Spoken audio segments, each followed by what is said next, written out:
got these bitches showing love, then you got these fake niggas dick riding. I'm too real for these niggas, so I'm never around them. Real niggas been around with.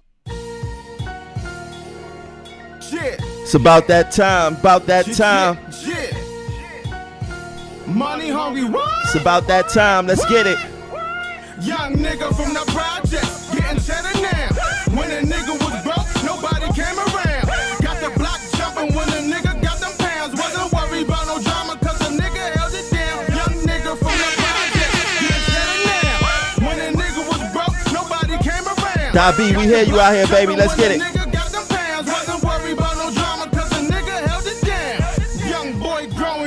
OGs respected me, got a little weed money, kept a shooting.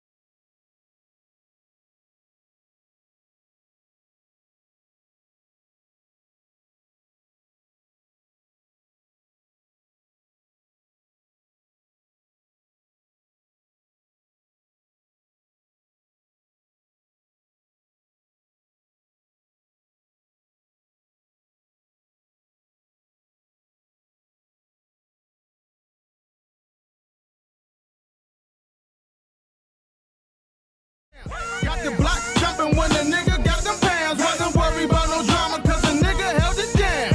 Blunt filled with loud, yak in my cup. I need to fuck this Henny, yo, so baby girl, what's up? Summertime cookouts, cases of that rosé, shopping in a cooler. Don't let the swag fool you. Fans say the best, we keep them shooters in the Uber. Hop out, we giving straight shots to your medulla. Niggas don't fuck with me, but still wanna show fake love. Who give a fuck though? Just shorty show that real love. How you real with them fake Cubans on your neck? You ain't getting money, you ain't fucking up a check. Hustle out this building, we gon' chase you out the jets. When you come to unannounced, you better come correct. We got the money, got the power, been had respect. Disrespect, pull up on the pussy, leave him wet. I'm so Brooklyn, I'm so gutter. My name rang from Tompkins to Sutter. Young nigga from the projects, getting cheddar now. When a nigga was broke, nobody came around. Got the block jumping when a nigga got them pounds. Wasn't worried about no drama, cause a nigga held it down. We bringing it back, we bringing it back, Dobby, we bringing it back, let's get it. Progress.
Getting money is my BFF. Now tuned in to the Progressive Action Radio Show. Now we on the bigger, better things. Busy, but my bills paid. Busy, but my bills paid. Busy, but my bills paid. Busy, but my bills paid. Busy, but my bills paid. Busy, but my bills paid. Busy, but my bills paid. I'm like MJ, but I don't fade. Busy, but my bills paid. Busy, but my bills paid. Busy, but my bills paid. Closed mouths don't get fed, that's what mom said. Busy, but my bills paid. Get rich, we the cream team. More shooters than the dream team. Maury Flow, they don't care who to pop. I've been winning so long, I need a Wheaties box. We could take it there, Uber driver. My shorty's so wet, I'm a scuba diver. Iced out chain, but the flow lava. When it come to super pay, I'm a supervisor. Busy, but my bills pay. Busy, but my bills pay. I win like MJ, but I don't fade. Busy, but my bills pay. Busy, but my bills pay. Busy, but my bills pay. Closed mouths don't get fed, that's what mom said. Busy, but my bills pay. I stay on top, missionary. I just tell her how it is, dictionary. 550 bins with the fresh beard. And open like Obama is. Pocket so fat, clumps. The watch President Trump. Plus I got the objective show in America. So you better run, Forrest Gump. Busy, but my bills pay. Busy, but my bills pay. I win like MJ, but I don't fade. Busy, but my bills pay. Busy, but my bills pay. Busy, but my bills pay. Closed mouths don't get fed, that's what mom said. Busy, but my bills pay. Catch me in the cut puffin' shisha, and I still get 5 for the feature. Can't score like this from the bleachers. Hit my kick game on FIFA. Brooklyn boy and it won't stop. I let my milli rock on any block. And my shit's sturdy. Do say body cases, no attorney. Busy, but my bills pay. Busy, but my bills pay. I win like MJ, but I don't fade. Busy, but my bills pay. Busy, but my bills pay. Busy, but my bills pay. Closed mouths don't get fed, that's what mom said. Busy, but my bills pay. Getting money is my BFF. I done sold more drugs than CVS.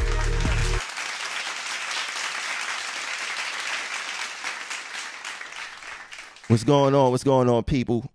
Thanks for tuning in to the Progressive Action Radio, TV show, media show, whatever's going on. You know, we working hard over here to get this thing moving the way we really need to get it moving. You see at the bottom of the screen, right there, we got a little text ticker going across the screen. You could advertise there. You know, we saying, we talking about, you know, make sure you subscribe to the YouTube channel. The Women's March coming up October 25th. You know, we doing things out here. Now, a few things been going on in the news as far as, you know, with this charter bus driver. You know, he crashed, killed 3 people. He was fired from the MTA. And, you know, he was fired because of drunk driving. And, you know, I think that this whole thing just put a nasty cloud over bus drivers, period.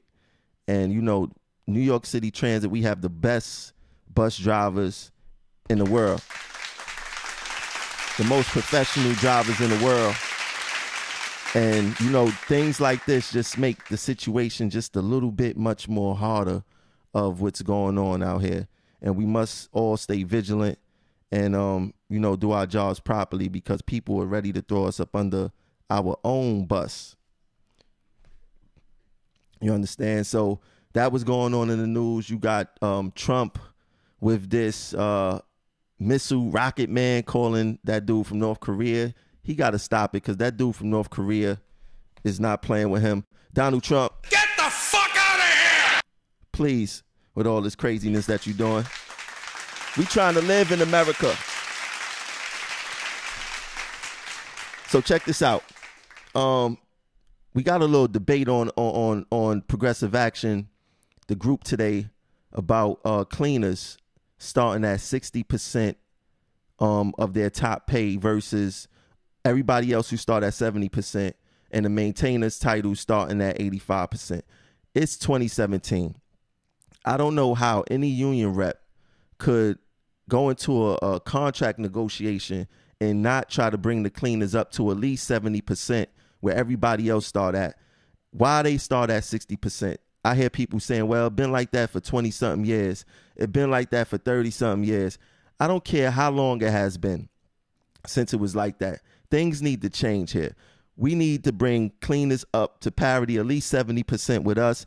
All these different second-class, third-class citizens within MTA is really sad.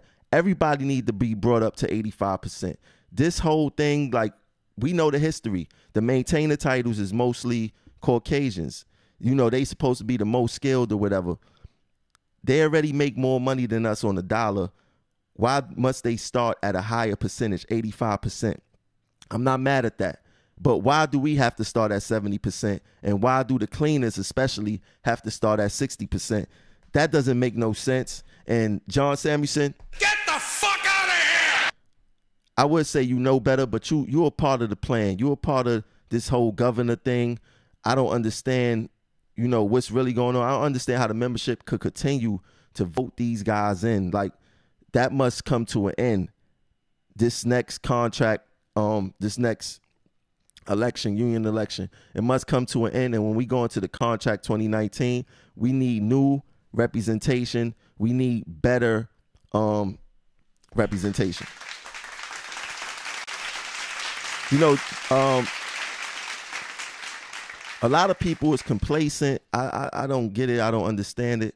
If you're complacent, just step out of my way and let me do the work that I'm going to do. I don't need no complacent people on my way. I need proactive people on my way. If you're complacent, just go to work, go home. Don't care what I do. Just like you don't care what the union do. Don't care what I do, because I need to move. I need to do what I need to do, and I don't need no complacent people in my way. And what my boy said?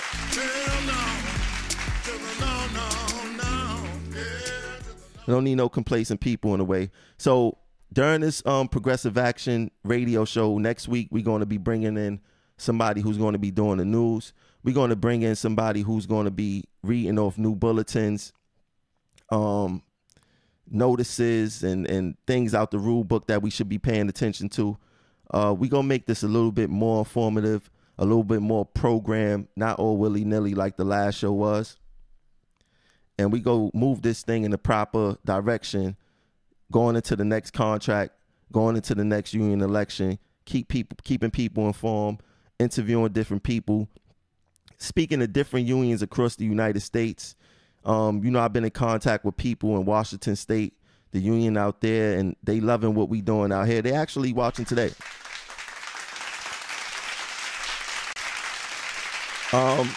So this is what we're going to do.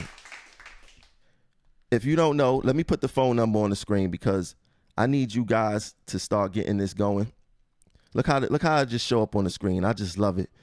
The number to call in live is 347-464-2880.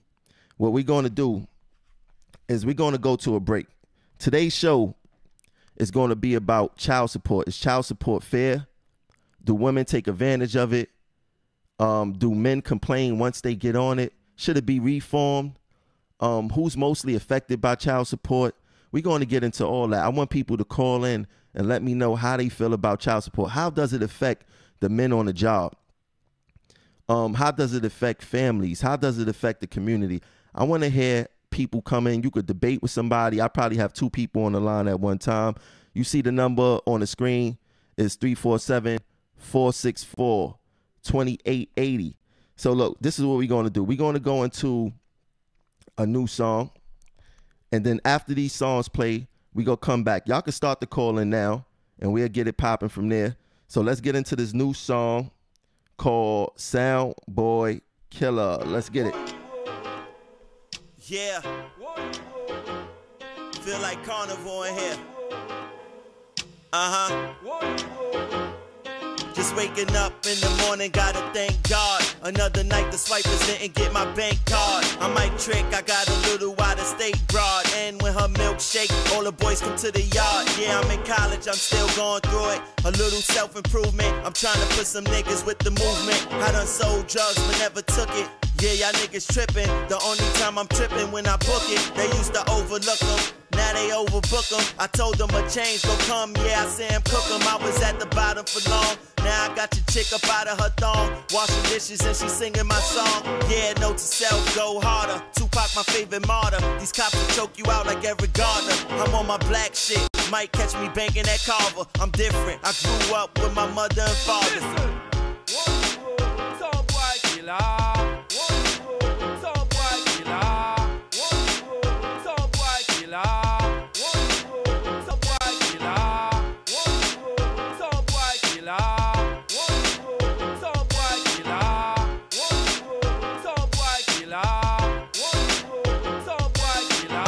In my house, I still get your chick up out of her blouse. Ain't nothing changed, still kicking them out. I ain't living different, I'm just pippin' different. Keep the grass low, see the snakes from a distance. When you in your own lane, there's no traffic. These niggas ass backwards. I only fear the IRS finesse for taxes. I'm still that young nigga that was flipping on the mattress, but now I'm a little grown, catch me chillin' with an actress. Put me anywhere on this atlas, I double my worth more faster than they was on Cosby flinging that dirt. I'm a Virgo, so I'm a earth sign.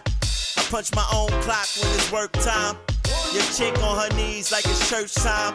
I been Giuseppe, she told me verse time.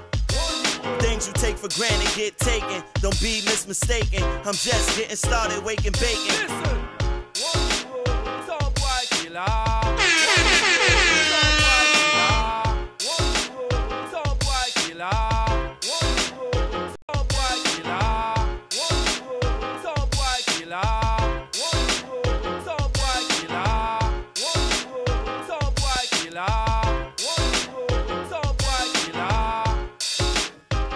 Yeah,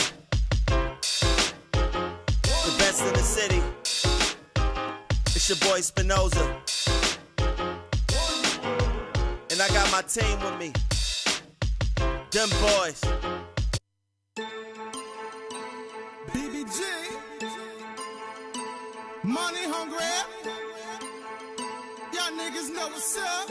Progressive Action Radio, the most objective show in America.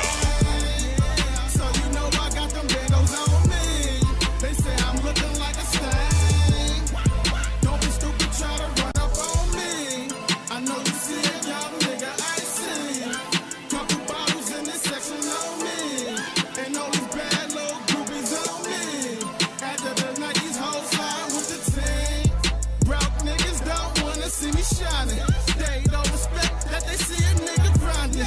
I remember days when a nigga was broke. Call in 347-464-2880. Let's get it.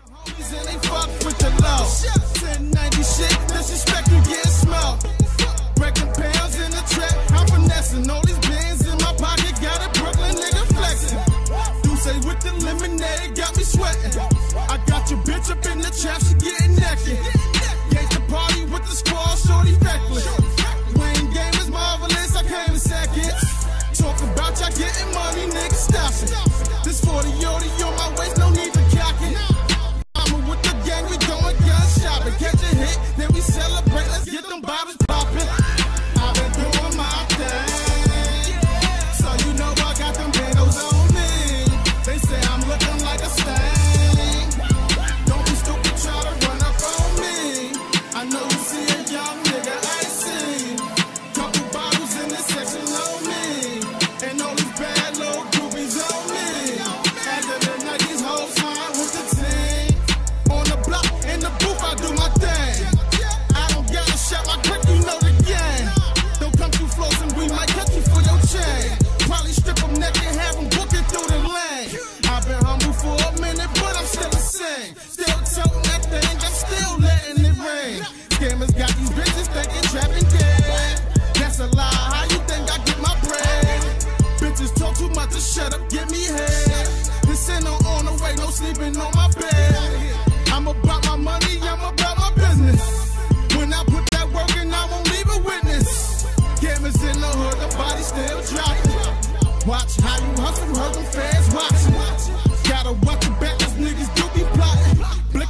slipping, blicky, keep his pocket rocking.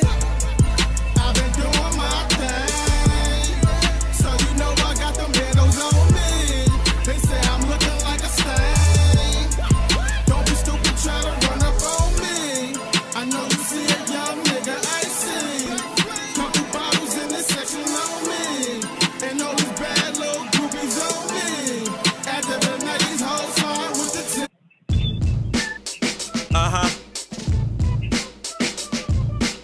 Back on that Brooklyn wave. East Coast. Lyrically, I'm insane. Bellevue type shit, you feel me? I said I'm back again, back to win. This time I'm back to the win. Moving weight like I'm back in the gym. But I ain't moving dumbbells, I'm just making dumb sounds. Okay, we back. We got our first call on the line. We got my boy Brian Burke. What's going on, Mr. Burke? You hear me loud and clear? I hear you great, Tramel. All right, that's what's up, man. You know, we got this show on child support today, and I just want to give the people a little bit of information before you give your opinion. A brief history of the modern child support era. I'm gonna give them a little bit of history. The foundations of the modern era of child support were laid in 1975 with legislation signed by President Gerald Ford, himself the child of a 1930s divorce. President Ford noted that while agreeing with the legislation intent, he also had reservations stating the establishment of a parent locator service in the Department of Health, Education, and Welfare with access to all federal records raises serious privacy and administrative issues. Now, with that right there, it seems like he had an issue with it, but it seems like that's what's going on now. We go get into that a little bit later. But Mr. Burke, tell us how you feel about this whole child support thing. Well, that's a good question, Tramel. And I do have to point out, like Gerald Ford, I'm also a son of divorce. And, of course, you know, kids have to be paid for. And I agree, you know, I just point out I'm not a parent, at least as far as I know. And, you know, obviously the kids have to be paid for, and there's a question of how to do it. Now, there's questions on why it's so expensive to raise kids in our country. I wouldn't mind talking about that. Yeah, we can talk about it. Let's go. Yeah, and B, also why transit doesn't pay us enough, because I think that's part of the problem. I think you're starting with, because obviously I think you're aware, I'm certainly been aware that transit does. I think it's obviously in the vast majority of the case, men, of course, who pay child support. And I understand in transit, it's either state law or transit policy. If there's a claim and they start paying child support, they deduct 17% of the gross. And so men, again, obviously some mostly men, if they have, I recall a case, a tragic case when I started. This brother apparently had, I'm not sure how many kids, but they take 17% of the gross. And if you have 4 children, say, and it's not from the different mothers, it's 17%, and then you still have to pay all your taxes and all your other deductions. He had literally, I think, something like $5 in his check, and he apparently robbed the bank in his uniform. I mean, he was. This was a long time ago. So, you know, when I said before I started, even, I guess. But you know, so obviously, in this extreme case, you know, someone's driven, you know, working and literally has no money. And what's he, you know, obviously he just felt he was better off in jail. And I think that's a crime, obviously, because he didn't commit the crime. But, you know, it's not a crime to have children. Let me ask you a question. Are you on child support? No, I don't pay child support. I'm not. I guess I was when I was a kid. I guess my mom got child support, but you know, so you know, I guess I'm a little more cautious, and you know, I guess. The protection if you want, you know, but you know, we need kids, and there's countries where the population is crashing, and Asia and Europe, 2 places I think, and they say in the future they're going to have problems paying pensions and so on. Their economies are going to shrink, and you know, it's going to create various problems, and I think that parents should be commended for taking on this selfless act of bringing up the next generation, which is absolutely necessary for the human race to succeed. I mean, if there's no more children, obviously that's the failure of the highest order of humanity. But, you know, it should be done. I mean, this is obviously a great question because it's something that for all society, I think, and obviously mostly, well, of course, parents, but all society to really weigh in on. And, you know, I wish I had an easy answer to it. I think maybe some of the brothers out there probably paying the child support, you know, I'm sure they might have stronger opinions than I do on it, because I don't know how exactly to do it, except that we should be paid more. You know, that's probably, you know, my issue more than anything.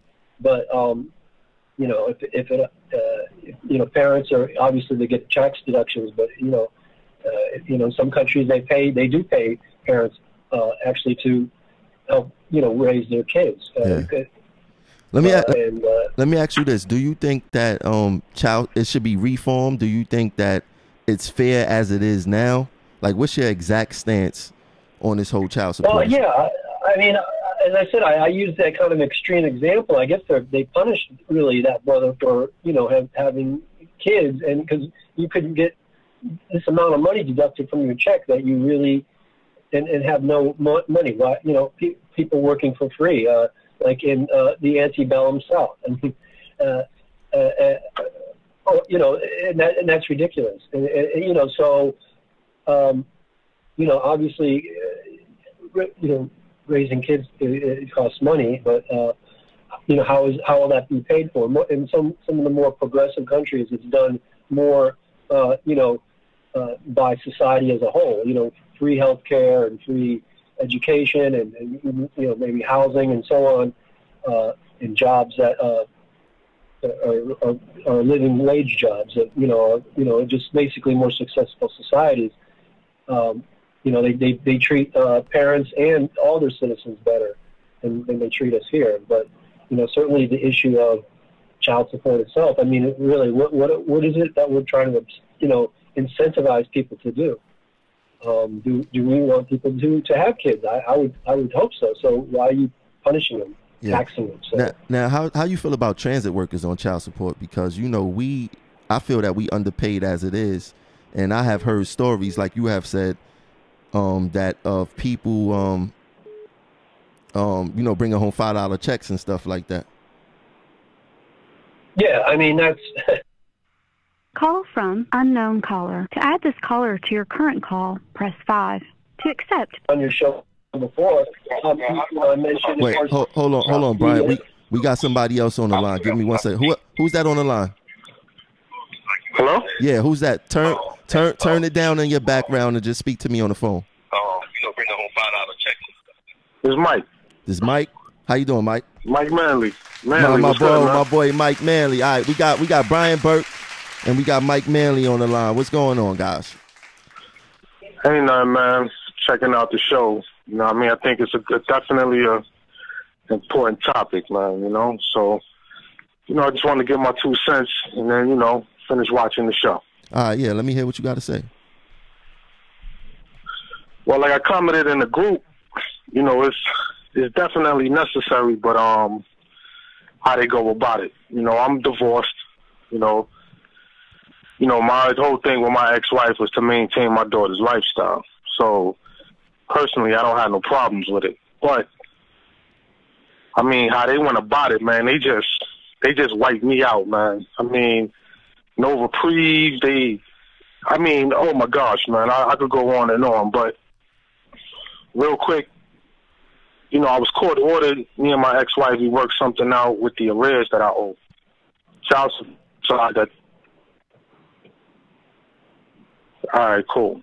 So now the enforcement agency, I gets paid one day, they wipes me out, takes all my bread. I had nothing. And this is when you was working for transit, or?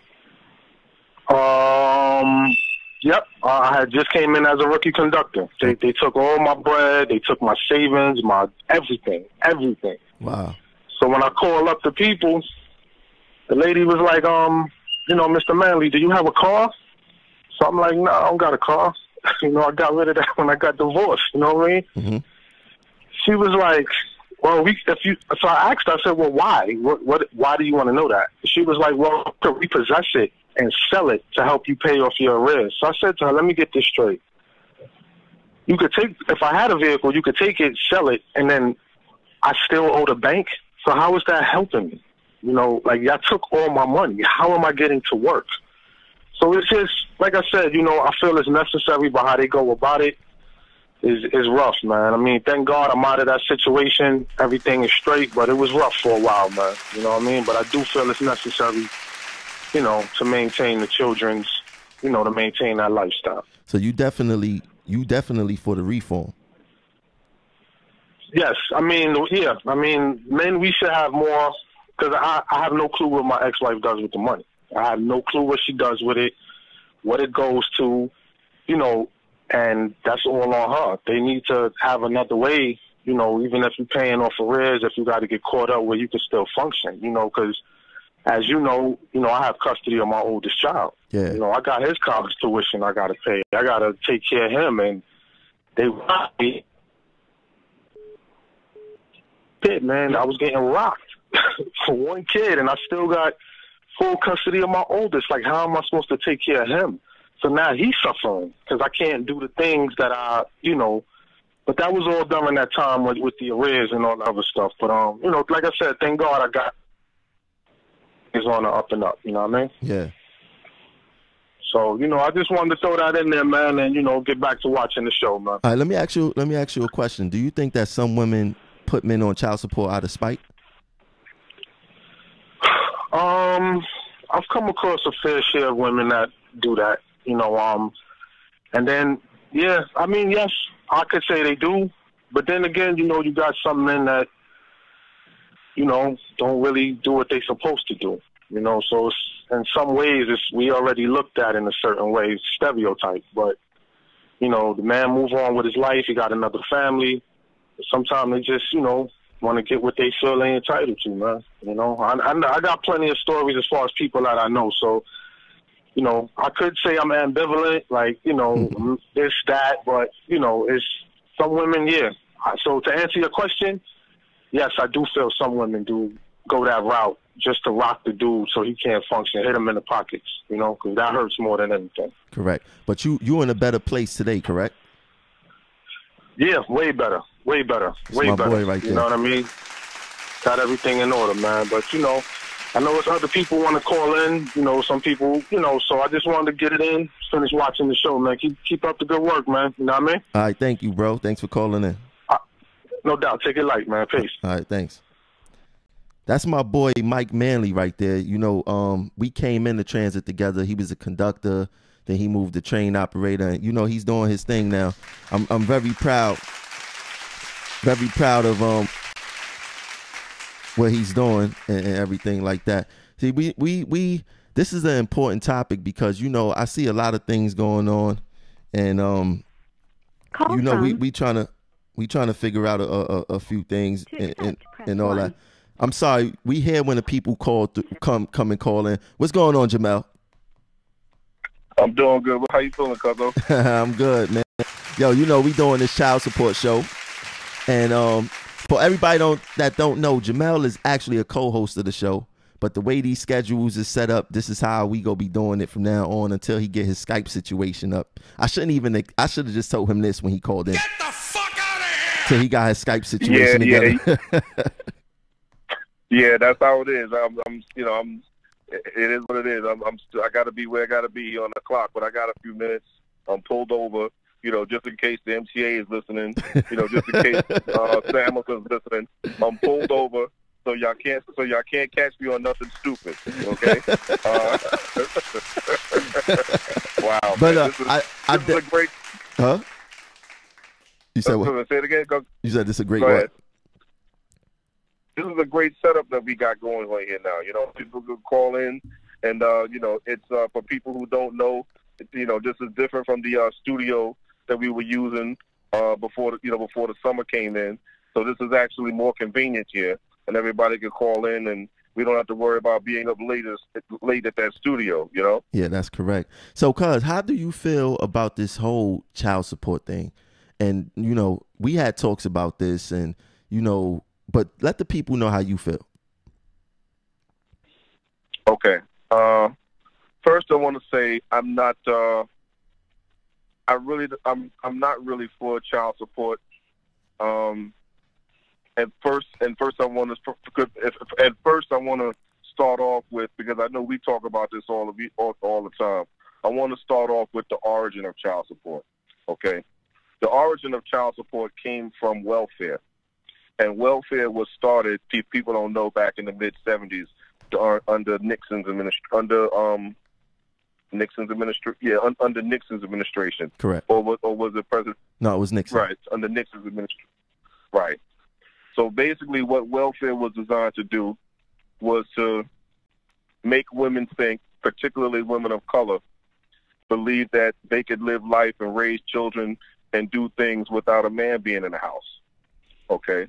And if welfare, for people who don't watch, old black cinema, the movie that came out around during that time that basically mirrored that and showed that experience was the movie Claudine, starring James Earl Jones.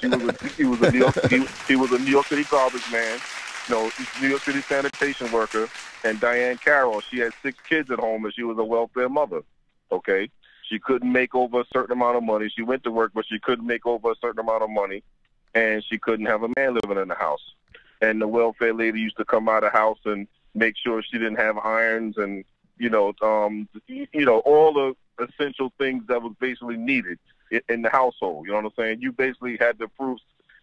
You basically had to show that you were poor. Okay, so basically, you couldn't be married.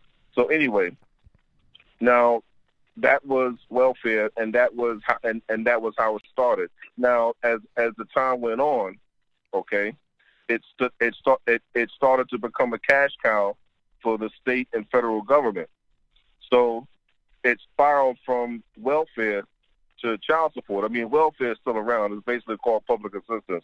But basically now you have child support, to where basically it's been going on since then, to where they brainwash our women to think that they can live life alone without a man, and they don't need a man to survive, and all this nonsense and everything. So that's why I've always felt the way about child support, but when I was educated to that some time ago, it only just made me more rock solid in my stance against it, because it's a slave mentality that a lot of brothers have. That, and the last brother that calls, he fell right into it. I don't know him. I'm not talking bad about nobody, but the way it's like, some brothers don't do what they're supposed to do. But listen, my thing is this, right? If you, as a man, if you die tomorrow, or, that's not okay. So now, as a woman, you're still stuck with this responsibility because your child came out of your stomach, okay? And as a woman, you can't put a gun to a man's head and make him say, listen, you're going to do this, you're going to do that. Okay, so now you got some money. If he still ain't doing what he's supposed to do, which is, there's nothing like spending time with children, okay? Like I said, I myself believe in spending time with my children. There's nothing like it. So, but basically, the system that they have is basically highway robbery. What they do is they take your W-2. No matter what income you make, no matter what income you have, they take it, and they call themselves throwing that in there, And another thing is, I know a lot of women think that, that the government designed child support for them, and say, oh, they're looking out for them. No, they're not looking out for you, because again, it's a business, because they get money from, they get a cut from all the child support, state and federal government. And then another thing you got to also look at is this, right? If they're looking out for you, right? Let's examine real quick the other family and child services laws. Now, if all women always did right by their children, they wouldn't have these child services laws, which taking them out of the household, which spanking, and these laws weren't always. And for what I understand, these laws weren't always around because Lord knows I would have loved to have had ACS number back in the days when I got them beatings. You know what I'm saying? So that's what I mean. So that's what I mean when I say they got these child services laws that basically protects children. So basically, okay, if you got all these single mothers out here, these child protective services laws, who are they protecting them from? The mother. So that's what I mean when I say that's why I say it's a business that these people have. But basically, you got all these people that have jobs and have incomes, while that basically surrounds family law because they know what's basically, they know what's out here. They know the bait that's out here. They know that some of these women are going to fall into neglecting their children and all types of crazy. You know what's out here, cuz. Yeah. Now let me. Did you know that the agency is under budgetary pressure and is seeking to expand services in the areas of access and visitation? Which agency you said? The child support agency. The thing is that the agency first priority is to collect funds, but now they getting into access and visitation area now from pressure from the states because before people think that child support, the government care about the men taking care of their kids. What the people don't know is that for every dollar that goes through the child support, the state get money. Right. So it's a bigger business than what people think. The state actually get money for every dollar that come through child support, and just how it work. Hold on, cuz we go fly the other caller in. Hold on 1 second, all right? Let's see what's going on here. See how can we work this? How can we work this? Hello? Yeah. Oh man, hold on. We gotta fly him in. Oh, there we go. I don't know what happened the first time. Jamel and Nuke is on the line now. How you doing, Nuke? Hi, what's up? Hey, Nuke, how you feeling tonight? Hey, Jamel, what's up? Hold on, this ain't no family. This ain't no family union. This is about child support here. We talking about child support. I gotta give y'all the button. Y'all want to talk? Y'all talk after the show. This is about child support. Let's talk about this child support now. See, this is good. Now we got a male and we got a female on the line. So Jamel, we gonna let Nuke see how she feel, and maybe y'all feel the same. Maybe y'all don't. Let's see what's going on. How you feeling, Nuke? I'm feeling fine. First of all, let me introduce. Hold on. Let me introduce Nuke the proper way. Nuke is the leader of the Progressive Action Women's Committee. So she will be looking for y'all participation. But let's see how Nuke feel about this child support issue. What's going on? I feel it needs to be reformed. I do. Even as a female, I feel it needs to be reformed. For both women and the men, it needs to be reformed on both sides. I've been on the receiving end. I've been with a partner who had to pay himself. So which side do you want to hear first? I want to hear both sides because I never heard the pay himself part. No, I didn't pay, but I received child support. Well, I'm supposed to receive child support. So I have my ex-husband is delinquent, upwards of almost $30,000. So there definitely is a need for reform. And what I was saying before is my ex actually had to pay child support. We were paying child support, and I say we because it affects the household. We were paying child support for a child that actually lived with us. And it took forever for them to stop the payments. I mean, forever, like 6 months.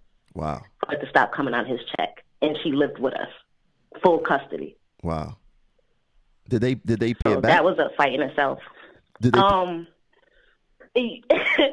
It's easy to take money, and for some reason it's hard for them to return it. So that's still a process in itself.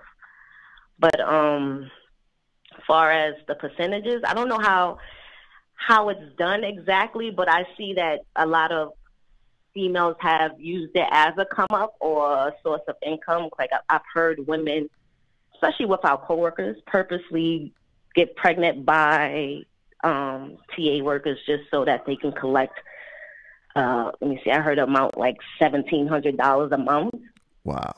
So that's that's definitely a problem. But as far as my situation is concerned, I'm responsible for 64% of my child's welfare. So that includes I'm responsible for his health care and 64% of just his general upkeep.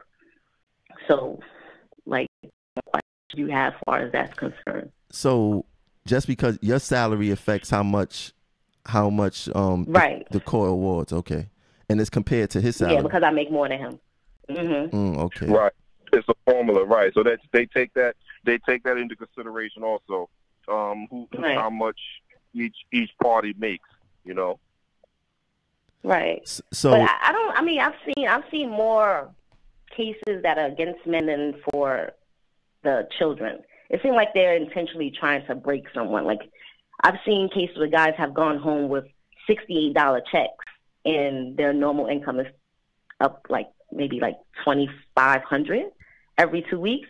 How do you end up with a $68 check? That's crazy. So you mentioned that, women in transit, they almost purposely go out there and try to get another man, transit man. No, I didn't say women in transit. I said I know women who target our coworkers. Oh, okay. Who target our because it's our coworkers. It's a lot of that go on, from job to job to job. People messing with each other on the job, getting pregnant, and then the whole issue of child support, and it's a crazy thing out there. But it seemed like you and Jamel. Don't get me wrong, it has helped because there are some men out there that just don't know what it takes to raise children. There's men out there I've heard complain about the payments they have to make, saying, "Oh, well, I don't know what she spends it on. Oh, I didn't see it go on my child like you expect to see your child wearing the amount you send." That's not what's going to happen. It's helping to pay for your child's rent. It's helping to pay for those school trips. It's helping to pay for the food that go in your child's mouth. It's helping to pay the electricity bill that your child uses. So for men to start saying, "Oh, I don't see where it goes," it's automatically, your child is looking healthy, your child is clean, you're looking at your money right there. But do you agree that some women do spend the money not how they supposed to? So some men could be right that, I don't see it on my child and he sees it on her. There's someone that's going to ruin everything. But like I said, if your child, but you can't really say that either, because, for instance, like how if she was, okay, here's an example. Say, for instance, without child support, I'm struggling, right? Now, with the help, which is the same help I would have if the man was in the household, I will be able to afford myself certain luxuries, which anyone should. If you have two income household, you have certain discretionary funds after it. You understand? Mm-hmm. So you can't really say, "Oh, I see it. She's wearing my money," because that's like taking money out your left pocket to put it in your right pocket. If you understand what I'm saying. Yeah. So if she went on a trip, so what? She went on a trip. Now she's able to afford the trip she couldn't afford when you weren't paying. So what if she went on that trip without the child? The trip doesn't have to be for the child. Like, for instance, if I gave you my example with mine. He owes me, like I said, he owes me almost $30,000, right? Mm-hmm. So if he had to pay back the $30,000 and I decided to pay for a trip around the world with the $30,000, that was the money he owed me. You understand what I'm saying? Yeah. How you feel about that, That's cuz? not his money. That's money he's paying back. How you feel about that, Jamel? Well, I kind of sort of feel that, I guess personally, that when it comes to child support, like I wouldn't look at a child and say, okay, what's the deal here? How come they're not wearing? In other words, I wouldn't look at them and say they should have on the top name brand clothes and Jordans all the time and Cinderella slippers all the time with my child support. That's not what it's about. But make sure that they're all right. And the smart thing, right, would be for the mother who's receiving the child support to basically try to put together some type of college fund, or they could put together a savings account for the child, or basically because just like I said in the beginning when I first called in, Nuke, at the end of the day, if and would have passed away and child support stops, or if he was to get locked up and now he can't pay, or any scenario like that. Now, oh, I don't know who told you that. They pay from jail too. They pay that 25 cents or whatever they pay. That come out of their little check too. Okay, they go so looking for them. whatever, but okay, but whatever, still, okay. But let's just say if the father passes away, okay, let's say. So now here it is. You're really stuck as a single mother with all of these expenses.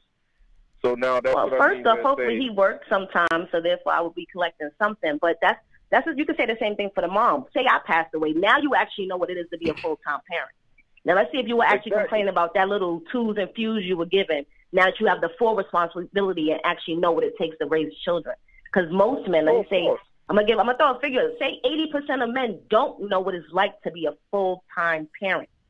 They don't know what it takes. They've never done it.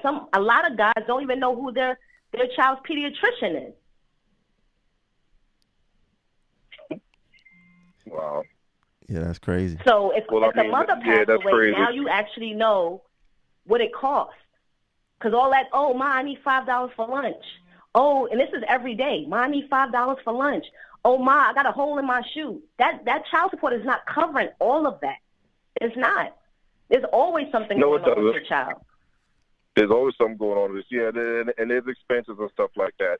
You know, so like I said, it's basically about, the parents being responsible with it, and whoever's receiving the money, basically having a mind and being responsible with it. Like I said, I myself, I have my sons in the house, and basically it's me raising my sons is reminiscent of back in the days with me and my brother growing up, and my parents raising us, and so basically when I raised them, I think back to all of that stuff. So I guess that's what makes me the type of dad that I am, and I do what I do. You know what I'm saying? Mm-hmm. So because my thing is I don't want nobody else doing it.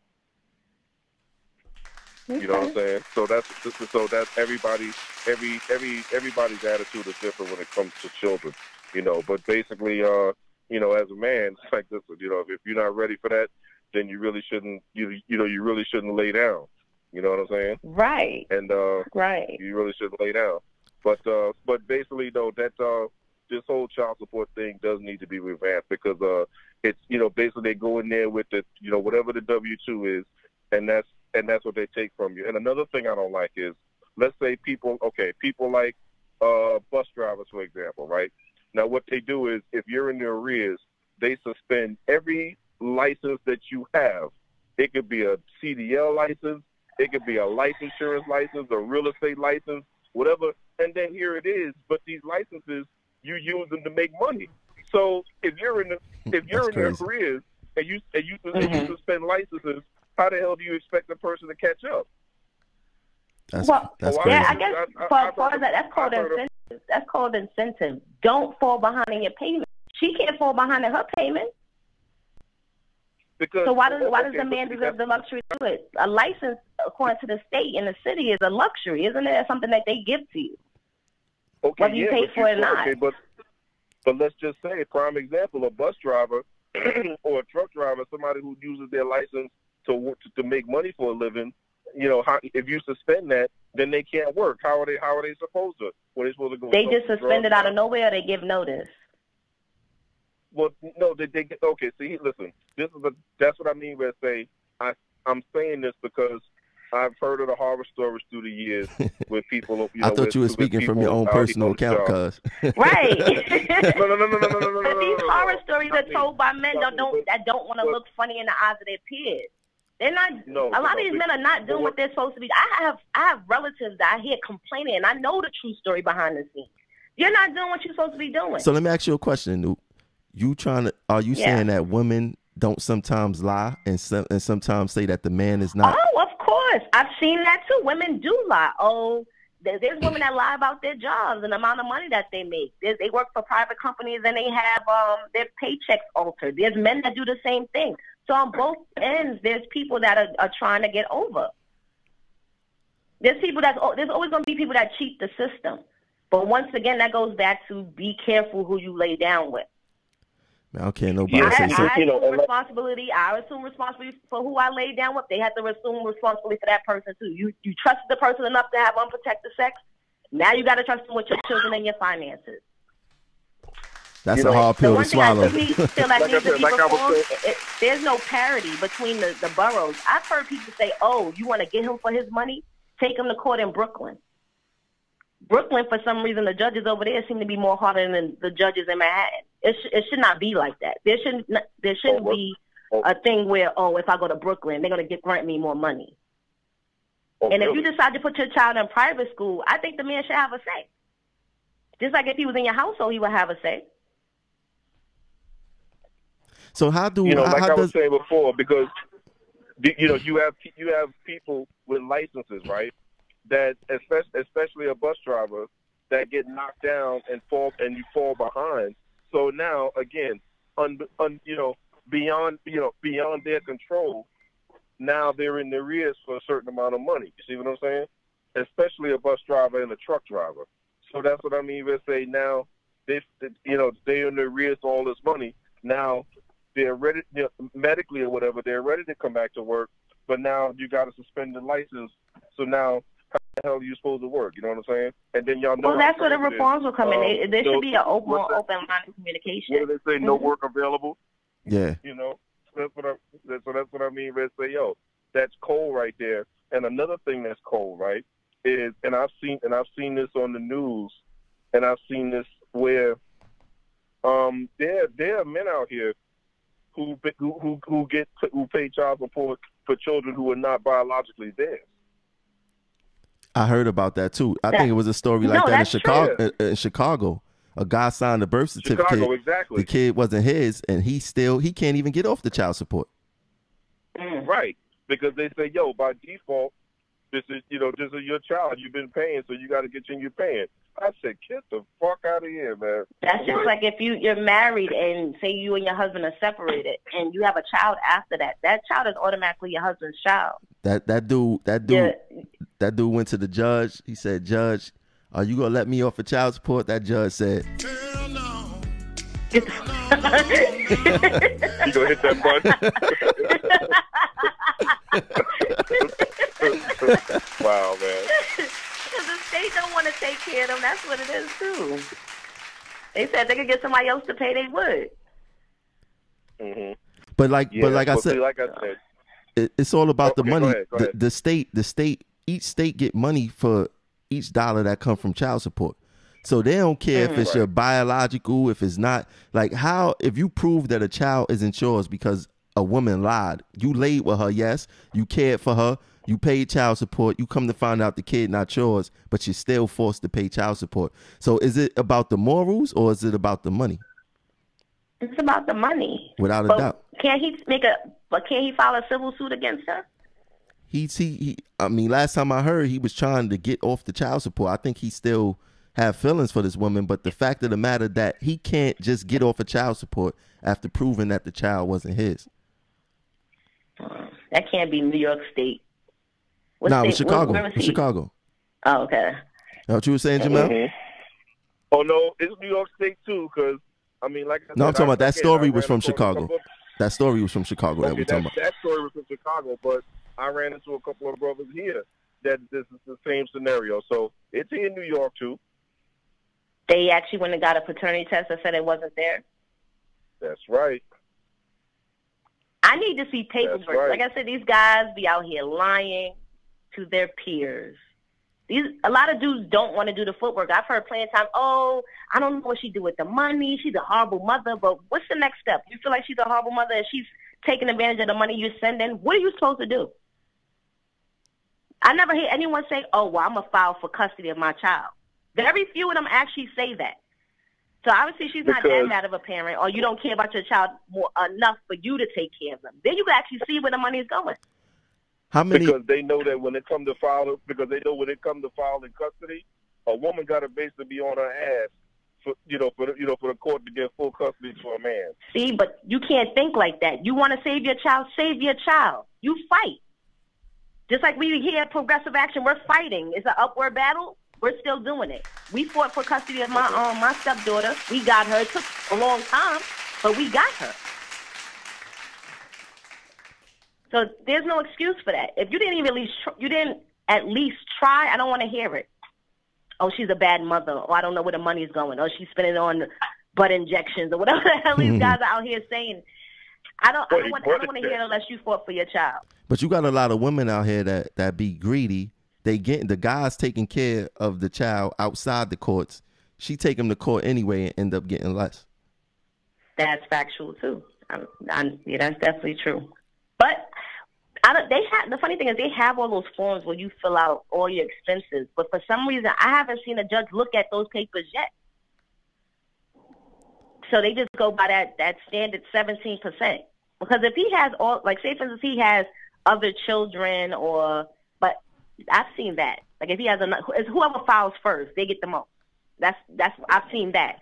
But if he has other expenses or he has his rent is sky high, I don't even know if they take that in consideration. There's guys that pay child support that live in shelters or in rooms. That's true, and or in a locker room. Yeah, you're right, because it is people on these jobs who's paying crazy child support. Once they get on child support, they got to go back to their family. Like they need a roommate after that. You know what I'm saying? It's hard, and it shouldn't be like that. Yeah, it shouldn't be like that. That's why it needs to be reformed big time, because it's like it's not fair. Like I know of one female that's on child support, as far as she has to pay, and she hates it because I think they treat her, you know, like how the men being treated, and it's crazy. But my thing is this with the whole child support and the number that they award. If the man was actually living in the house, would he really be spending that much money on that child? If the man is in the house, she can't take him. She can't put him on child support if he's in the household. No. Oh, yes, you could. Yes, she could. When? This happened. Yes, you could. This happened to my boy. Yes, you could. This happened to my boy. His baby mother took him to child support. Now, mind you, she did it out of spite. He was taking care of her and taking care of the kids. She went to child support. The judge told her, "I'm gonna give you $25." $25, the judge said, and he came back. He was like, "Yo, the judge was only gonna give her $25," and I was like, "Wow!" But I knew it was gonna happen, and he lived inside the house. But I'm saying for a man, it's $25. You know, it's not 17%. For a man who doesn't live in the house, like, would that man be paying that much money with the judge orders? What you think, cuz? Of course not, because if you're living in the house as a family, right? Usually as a man, the man would be paying the mortgage or the rent and whatever it is. In other words, like the main bills, and the woman would be paying. The woman. Well, no. Hold on now. And the woman would be paying. Actually buying the children's clothes and the food and whatever other, one utility bill or whatever. But the man will basically be taking care of the roof and making sure the family car is up to par or whatever. So basically that's what I'm saying, where it's like, yeah, of course, I know exactly what you're saying, cuz, where, if it, whatever that number be, if a couple was together, the man wouldn't be spending that much money on their children, you know what I'm saying? Correct. Because basically you're making sure that the roof is over everybody's head, as long as all y'all together under one roof, Correct. And this I want somebody to call in that's pro child support. Like, they think that it's right, because I like, just traveling the train, going to and from work, you hear some of these conversations that people be having about child support. It just be insane. And seeing the effects of child support is insane. As far as, like, cuz you brought up Claudine, that movie is from what, the 70s or the 80s? No, the 70s, right? Was 1974, 75, yeah. And Nixon stopped. That's when she had to hide the iron and all that. Yeah, exactly. Right, there you go, dude. So matter of fact, dude, that movie, Diane, that movie was made right there on what's that, Edgecombe Avenue, right off 142nd Street. That's where her building was. And the thing I know is, you're a Harlemite. I know you know. the thing is that people not understanding the whole progress of the welfare, and then how the child support and all that came into place, because you had welfare, like with the Claudine, the man couldn't have been in the house.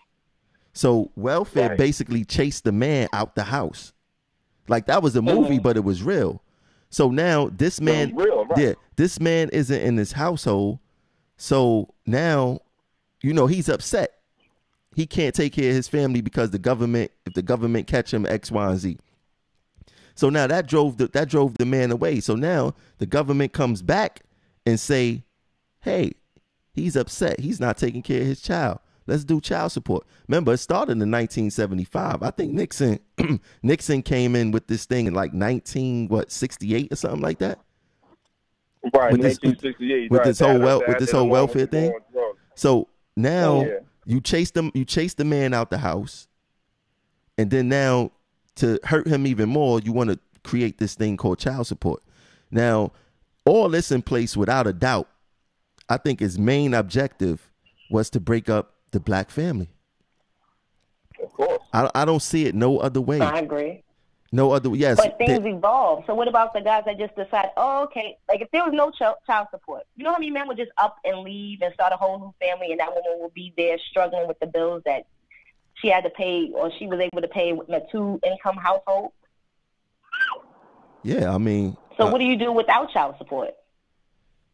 I mean, like hold on. First we gotta analyze. Now I'm not saying there's no deadbeat guys out there, but first we gotta analyze the welfare situation, because that was going on up until probably like the early 2000s when they started making people work for their welfare check, as to where you still couldn't have a man in the house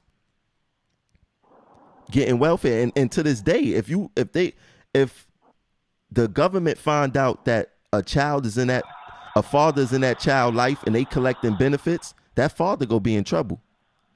So to this day is made to drive out, to break up the family. So if we reanalyze the whole welfare situation and that right there, you know, then maybe we'll be in a better place. But throughout history, the government, or whoever you may want to call them, has controlled the black man through the black woman. So you give this black woman benefits. You give this black woman benefits and say, look, you don't have to work, but this dude can't be in the house. Now we got this dude out the house, we go cripple him more. Let's do a child support. Because I haven't seen child support affect any other group bad as it does the African American group, especially the working class. It breaks the man down. And then Nuke, y'all brought up how, you know, because you brought up how, what did people do? Nuke brought it up. What do people do? You know, like, how would a woman survive without the child support benefits and the welfare benefits and everything? Well, all you got to do is talk to women, let's say that's over the age of 65 years old. Ask them how they did it, because again, before all of this stuff came into play, listen, you had single mothers, you had women that got pregnant by a guy and the relationship didn't work out. So basically, you have to see yourself, okay, what did they do before all of this stuff came into play? Wait, but you can't have it both ways, because if you're saying that people over 65, they were most likely to have men in their household. Because remember, you just said welfare was what drove the men away. So these women had men in their household. They might have struggled it out, but they struggled it out together. Right. Now the men are not. So now we're talking about men not being in the household. What is she supposed to do? Again, so just eat that? Hold on, Lou. That's all it does is add to what Tremel and myself said, to where it's like, listen, before welfare and child came into play, this is, again, families stayed together. You're talking 60s, 70s years ago and beyond, families stayed together. There was no such thing as, you know what I'm saying, a man wanting to see somebody else raise his kids. You know what I'm saying? That, they're apart. I mean, even if everything wasn't peaches and cream, you know, no matter what, they were still there together in the house. Then another thing is you didn't have all these distractions to break up, to break relationships up, as you do now. You know, right? So that's what I mean. Where say, again, all of these things is what kept black families together, African American families together up until the 70s. It's the 70s that really started this change and this shift and everything in the lifestyle of what we see and what we know. Okay, and it was accelerated by in the 80s under Ronald Reagan and Bill Clinton. Okay. Yeah. The 80s and 90s was real bad, and all this stuff spiraled out of control into what we know of now. Yeah. I look, guys. Look, I ignored a lot of calls. I think that we gonna have. Listen, I think that we gonna have a debate because Jocelyn was calling in, and my boy, my homeboy was calling in. And they was talking stuff on Facebook earlier. My boy LaShawn, they was talking stuff on Facebook earlier. So I want them to get to what they gotta say. So we gonna go to a break. I want to hear that too. Thanks for calling in, guys. And we gonna go to some music. We gonna go to some music real quick, and we gonna come back with the next set of callers. So let's see. Let's go right here. Let's go.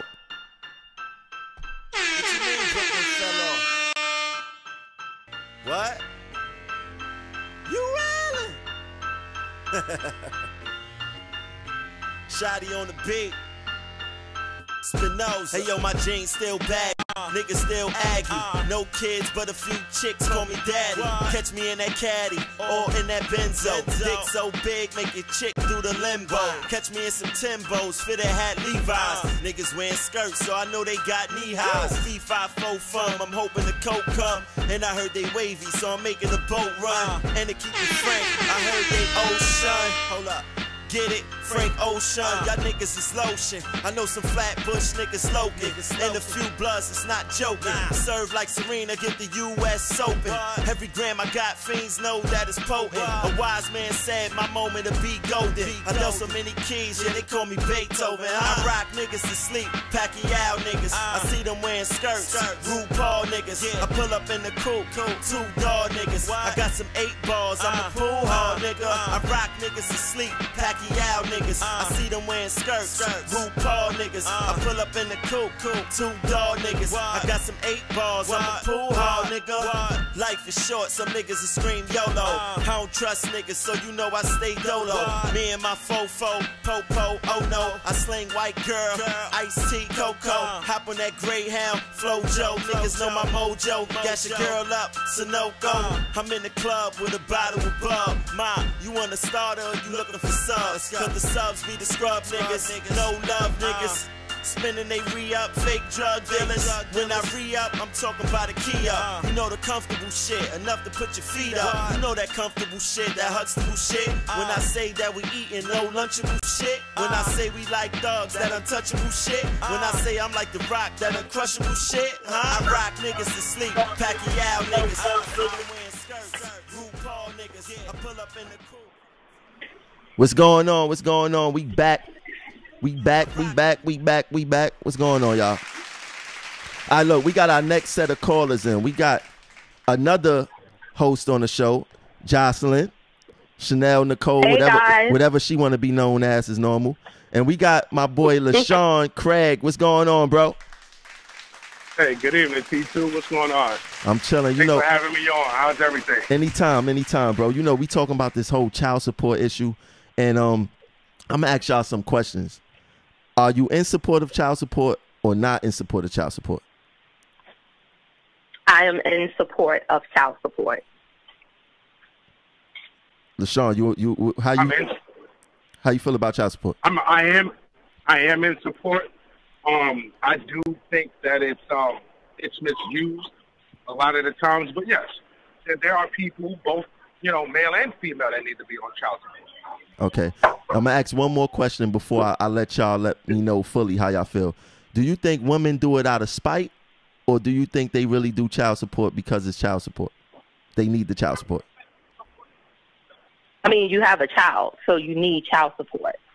Just because their emotions at that moment may be spiteful, the money coming in is to take care of the child. Okay, so all right, that's fair. What you think, Sean?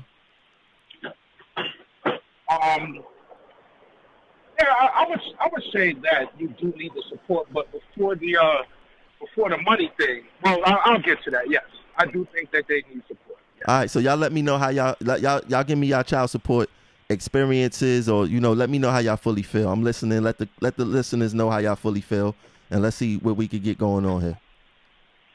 Okay, first I want to go back and address a lot of the things that Jamel was saying. I should have kept Jamel on the phone. Yeah, go ahead. But go ahead. I have to call him on the other line. I felt like his opinion was basically, well, you're a woman and the baby came out of you and you have to take care of the child anyway. Because he made a lot of references to, well, what if the man died, or what if he didn't have a job, or what if he's not in jail, what if he went to jail? And it's that mentality right there that will continue to drive the child support system. Because if you put out that a woman is responsible because the child came out of her body, you're not placing responsibility on the man who implanted the seed in her to develop that child. So that was my first thing. Like when he continuously said it, I was like, is he serious right now? You can't teach your boys and your men that. You can't even teach that to your daughters. You have to teach that a family has to stay together to raise children. That was my first thing. My second thing was when he continuously talked about the welfare. Okay. Can I respond to your first one, Jocelyn? You wanted to respond? I thought you was just going to say that I was correct, but go ahead. No. Actually not. I don't disagree that, a family's not supposed to be together. I don't disagree with that at all. But before you even get to the family part, it's actually irresponsibility that drives the child support system. Because what you have is you have two people that are totally irresponsible, have no plan, and some of them don't even have any knowledge of themselves, let alone each other. Wow, that's deep. They have things in common. I smoke, you drink, I drink. Hey, let's get together. Let's have a good evening. and that's what happens. And now, when that seed is planted, I agree with you. When that seed is planted, the dude is like, well, you know what it was. And the woman or the female is like, no, I didn't know what it was, but you know exactly who you're dealing with, and you laid down with it. So it takes a good mindset. If you want to just have sex with somebody, be responsible. But if you want to create a family, the mind got to come first, before anything, before money, before the welfare system, before the court, before the judge. So are you agreeing or disagreeing with what Jamel's statement was saying, that basically the woman it's going to be her responsibility anyway? No. I was still on the train, and that's why I was trying to get up to date on it. But I'm glad you're calling 1, 2, 3. So that was his first comment. That was the first thing. Like he was just like, well, what if the man died, and what if he wasn't around, and what if this? And I was like, that's the part, the mindset that when you put that out there, it basically backs a woman's back against the wall and gives her no choice. Because you're saying, or you're perpetrating that, okay, well, it's your baby, so do what you need to do with it, kind of situation. So that was my first thing. If a man passed away, that's a different circumstance. Thank Somebody you. passing away, you have no choice. But going to jail, that's something else. I'm sure there's circumstances to that. Some people are wrongly accused of things, and they don't have the money to fight. I agree with that. But just walking away, they're both equally responsible. Okay. The second thing he talked about was the whole welfare system, and how women get on welfare, and the whole child support thing. Now, when we go into that topic, I can't relate because I'm not on public assistance. And you guys kept going about the welfare. I'm like, a lot of your listeners may not be on public assistance. We're transit workers who do not get any benefits from the state whatsoever. I can't even go out and get an affordable apartment. Okay? You don't get child care assistance. Your job gives you $160 or $320 a month to assist with child care. My child care is $1,000 a month. So when you go and you talk about, the welfare, women on welfare, that's not the reality of what our reality is right now as city workers. Us being one of the largest transit groups or, union groups on Facebook, that means you have people who are employed, women who are not getting food stamps or child care assistance or housing assistance, who have to raise children, or women or men, because there may be men out there. So, you guys could talk about Nixon signing the Welfare Act and men not being in the home, but we need to keep the conversation to the realities of who we're discussing this to. Well, Johnson, I don't think welfare is just about a government system. I mean, everything that you mentioned, it's, some people are paying more, some people may be paying less, but welfare as a whole, it usually comes about, it usually presents itself when something else is absent. Mm-hmm. So the government steps in and becomes, quote unquote, the father, and back to this, number one, because of your irresponsibility. Now, for yourself, that's for yourself being a worker. I don't know exactly what your situation is, but I guarantee you, if you had someone help outside of the government, because the government is really supposed to oversee your first community, your first family is inside your home first, number one. Mm-hmm. If you had someone helping you, that $1,000 wouldn't be so strenuous. Or 12. Oh, LaShawn, you brought right back to another point. Did you hear the question that Tramel said? Would the man pay the same amount of child support if he's in the home? Now, Tramel, to answer your question with that, no, he wouldn't. Because as LaShawn just pointed out, when you have two people in the home, the expenses are down. For my first child, my son never went to daycare. He was in his father and I work shifts where we were able to be home for him. So I didn't have a daycare expense. With my second child, the dad is not in the home. So I have a daycare expense. Am I supposed to carry that entire expense by myself? No, I'm not. So when you have a family makeup and the man and the woman or whatever, people are doing nowadays, when you have a family makeup, your expenses are low because you're working to help each other and you're working to get ahead. When the man leaves the home and he does not continuously take care of his responsibility, not only financially, but also emotionally and physically being there for that child, then it comes with added cost. Okay. 9.5 times out of 10, when a man walks away, the female, or I would say a male, because men don't walk away. When males walk away, the female knows that he's not going to be there. Wait, hold that thought. Hold that thought. I'm gonna bring Jamel want to call back in and defend himself. So we're gonna fly him back in too. Hold on one second. Call from. Let's get him back in there. All right, Jamel, you there? Hold on one second. Let my boy Sean say his comment, and then you get to defend yourself. All right, no problem. No, I let the brother join because I didn't hear this earlier. I was on the train, so I took notes, LaShawn. I could tell you. Okay, well, all in a nutshell, the female knows that the male is going to step away. Men and women make plans. Men and women make plans. They say, look, we're going to do this. We're going to lay down. It sounds like a perfect world, and you can make it that way.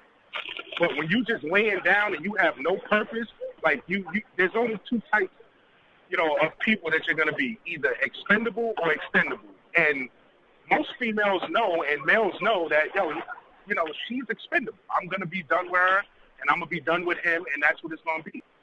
But if the government system wasn't there, they'd have nothing to fall back on, and they'd be forced to be men and women in a family unit to each other. Mm-hmm. That's my thing. It still goes back to the initial responsibility. Are we going to do this, or are we just having this for one night? Some people are still in. They still in extended one night stands, and they call it marriage. I mean,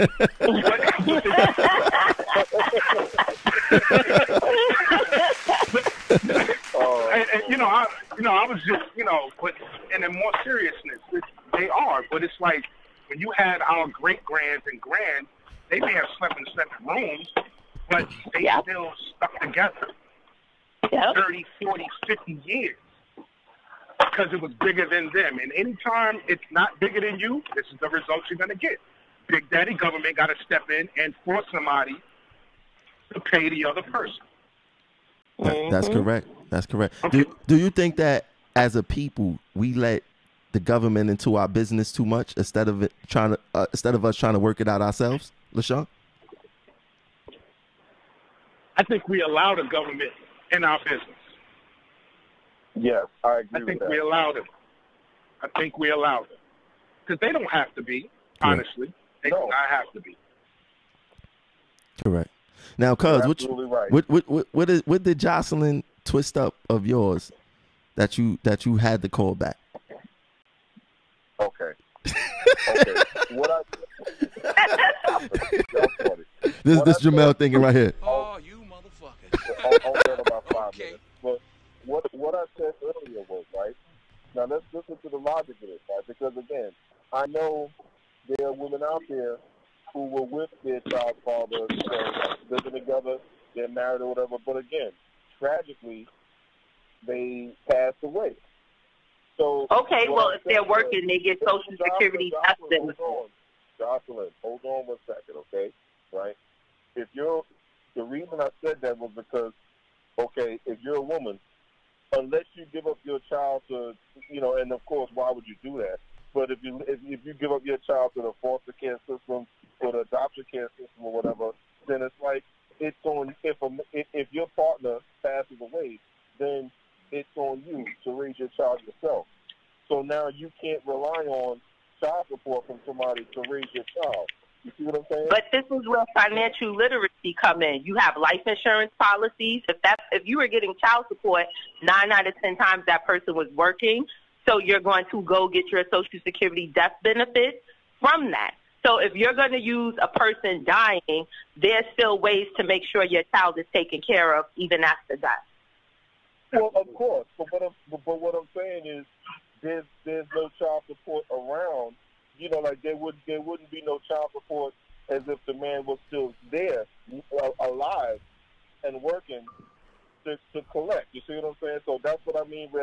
That's what I meant when I say no matter what, it would still be on the mother, and the roles would be reversed too. If the mother was to pass away or whatever tragically, then the man would have to, if he's a man, then he would have to step up and raise his child himself and do all that stuff himself, and not be reliant on any type of child support or anything like that. You see what I'm saying? Because I feel like you're using the word relying. Go ahead, LaShawn. Can I interject, Jamel? Hold on now. Huh? Hold on, LaShawn want to interject. Go ahead, Sean.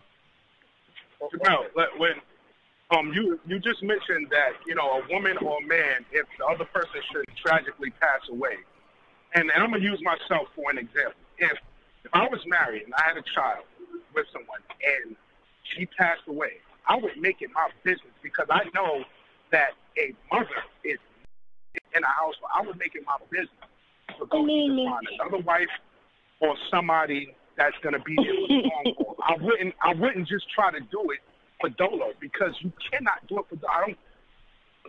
You can do it, but it's not suggested. It's not something that I would suggest. The other person passes away, my grandparents, and I get this from the elders.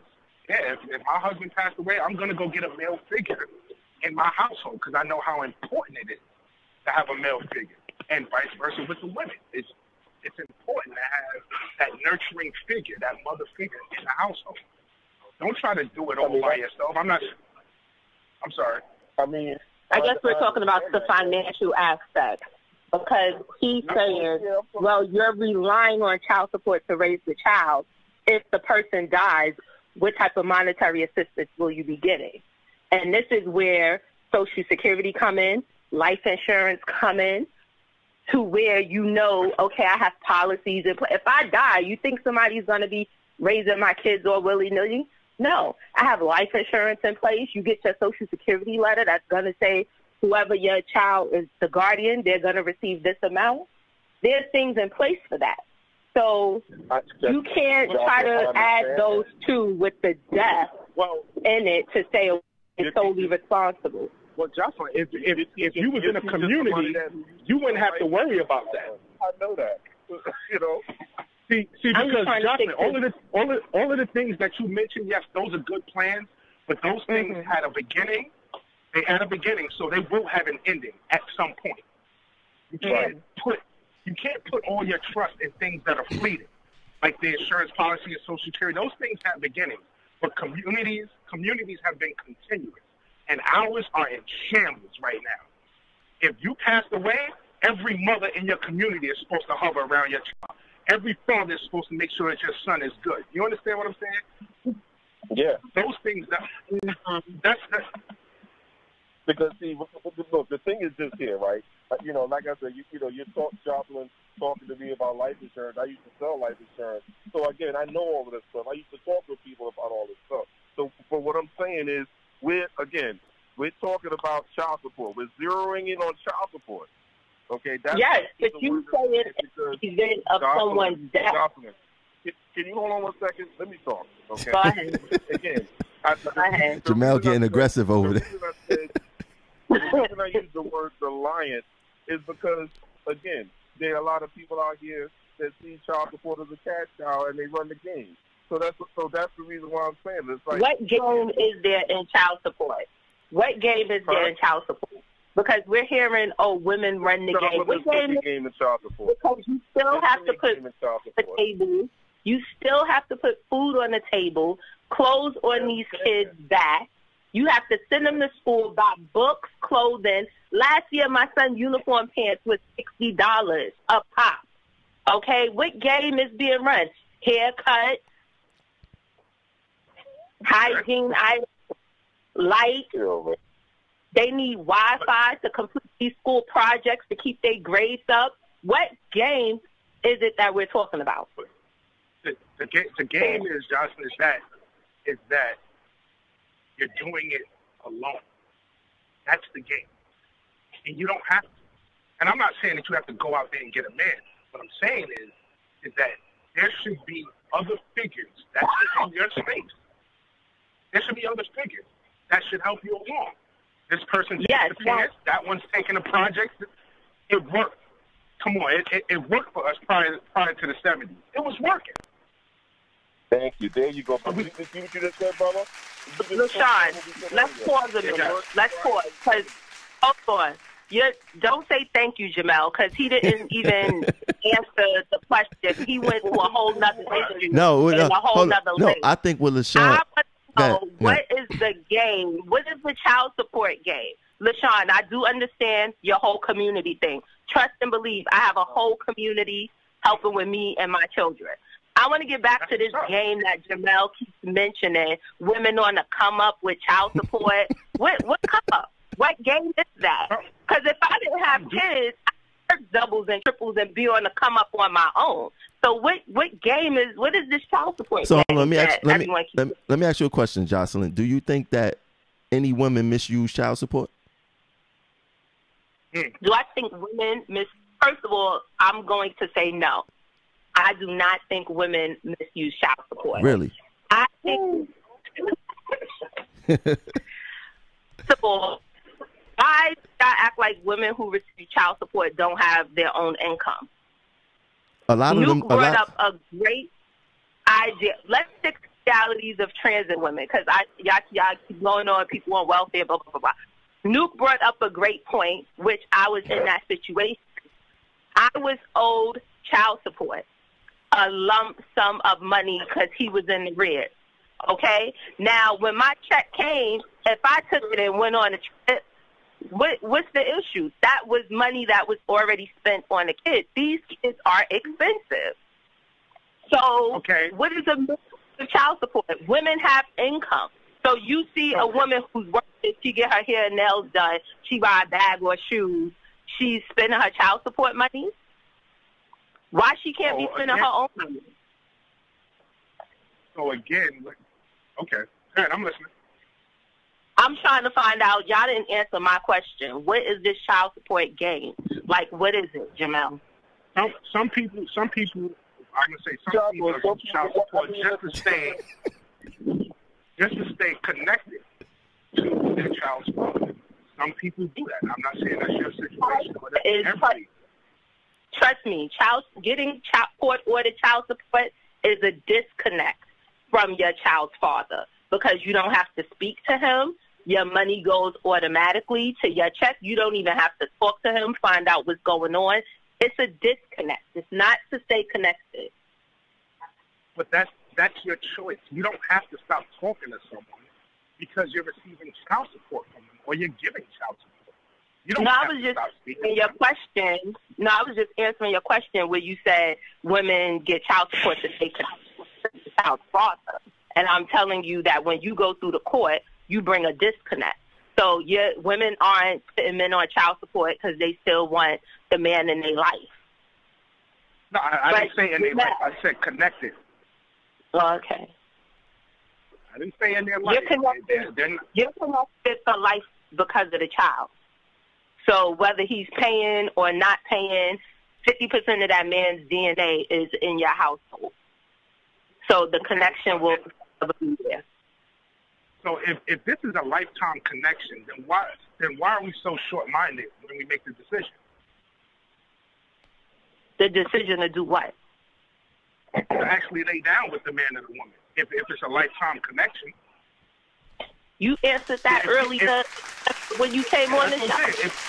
If we go as far as what you're speaking about now, a lot of us wouldn't be in this situation. Okay, but we are. So we're here. All right, listen, y'all. I got to run. I'm hanging up. I got to run. All right, go ahead. Jamal, I'm going to address some of your comments. You can call back later.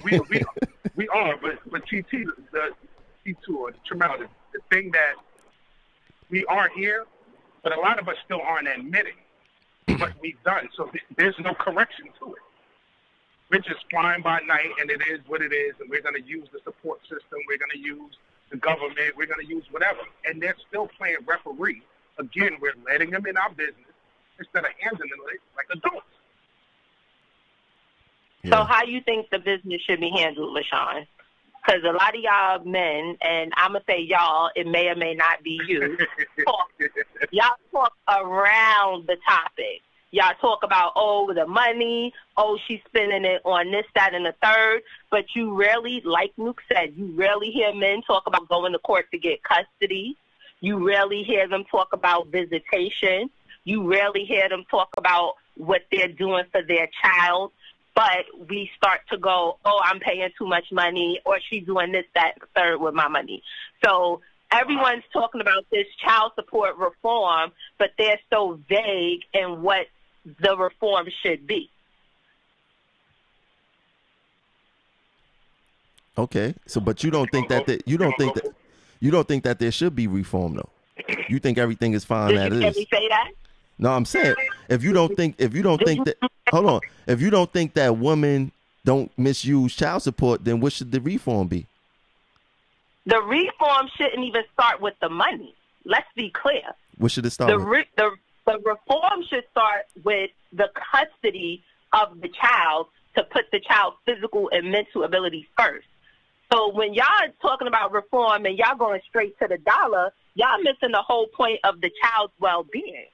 So when you talk about wait, hold on, we go get you some help. You had 2 against 1. We got another woman calling in. Hold on. Call from unknown caller. To add. Hi, caller. Hi. How you doing? Wait, hold on 1 second, Jocelyn. We got somebody. We got another female on the line. How you doing? Say who you are. Hi, my name is Tanisha. How you doing? Tanisha? I'm fine. Yes. Okay. Where you calling from? I'm calling Brooklyn, New York. Okay. What made you call in today? All right. Because I've been hearing what everyone is saying, and I feel like bits and pieces, everyone is accurate to a certain extent. And Jocelyn has hit a lot of main points, and I just wanted to just add a tidbit as someone who is in the Child Protective Services arena. Like, it's I don't want to say not a whole truth, but not every woman runs to go get child support. A lot of times women are pushed to that limit where they have no choice to go for child support. Like, there are a lot of women out here that's like, I got to do what I got to do. It's my child. I'm not going to force him to participate if he doesn't want to. But then financially, it's like, what you going to do? If your child needs Pampers, if your child care alone, we live in New York City, let's be real here. Rent for a decent apartment, decent, somewhere that's in a nice, safe neighborhood, not roach infested, rat infested, you're looking at a good, what, almost $2,000. Yeah, right? $2,000 for a 2-bedroom apartment. Okay, now let's add other things. Food. Now, I have 2 children. I'm in a 2-parent home. I am married. As far as the struggling part, it's a 2-parent home, and we still struggle. We both make great income. However, it's still a struggle for the simple fact that the rent is major. That's one. Food costs, that's another thing. My kids eat, okay? And we're West Indian, so they eat. They eat real food. So that's another cost. Like, I'm so serious here. Like, that's another cost. Now, you have school. Say your child goes to public school. Whether you get free lunch or whatever, that's another fee. I know it just became free just now, but that's another fee. You have to pay to feed them now, right? But what happens if your kids don't eat lunch? Some people kids don't eat lunch. My son do not eat school lunch. Oh, like me, I had to actually pack lunch for my child. So my child is picky. She has food allergies. I was a little scared. You have to pack lunch. Now, that's an extra because you have to make sure you buy right containers, right this, right that. That's extra. School trips, uniforms. Uniforms are not cheap, even though it's a better alternative. Everything that you're mentioning has to deal with money. So when Jocelyn said that Mel was speaking about the money factor, Chanel, she had something to say about it. So it's like, which one is, where's this reform going to start? Because I have a great idea for reform. Great idea. It don't have nothing to do with money. Let's hear it. Let's hear it. I feel, yeah. Let's hear the reform. We're at the place. We're at the place that we are because of piss poor planning. Period. Piss poor who? Piss poor planning. Planning. Okay, I agree with you on that. Before the child even gets here, we're speaking about the aftermath. Okay, after the child gets here, uniform, food, they eat, school, clothes. Before all of that, we got to sit down and say to ourselves, is this something that I want to do? And if what, to bring the child into the world? Yes. See, that's the thing with reform. No one wants to blame themselves. Look, I did this. This is my fault. Now, how are we going to rock this out? No one wants to blame themselves. But then that goes to accountability, though. Now, a lot of... And responsibility, absolutely. Right, but it's like, okay, we're in this. That should have been a discussion before we even got there, right? However, in order for us to, because you have to remember, a lot of things that we're going through is about learned behavior, right? They saw it somewhere, right? Now we're getting somewhere. It's all about learned behavior. Like now we're getting somewhere. I can talk my own testimony. Like, I grew up in a 2-parent home, right? You see certain things. You see how a family's supposed to connect. You see how, back in those days, the gender roles, how the mom does, how the father does, how that goes with the children, right? So that's something that you most likely are going to duplicate on average. Not everyone does, right? On average, that's how you duplicate. But when you're not raised in that environment, how do you know what a woman is supposed to do if you're a male, or what a male is supposed to do if you're a woman, if you've never seen it? No, I can't let that one fly because we're in the age of technology. I can't let that fly. Oh, no. You can learn everything else. No, hold on, wait.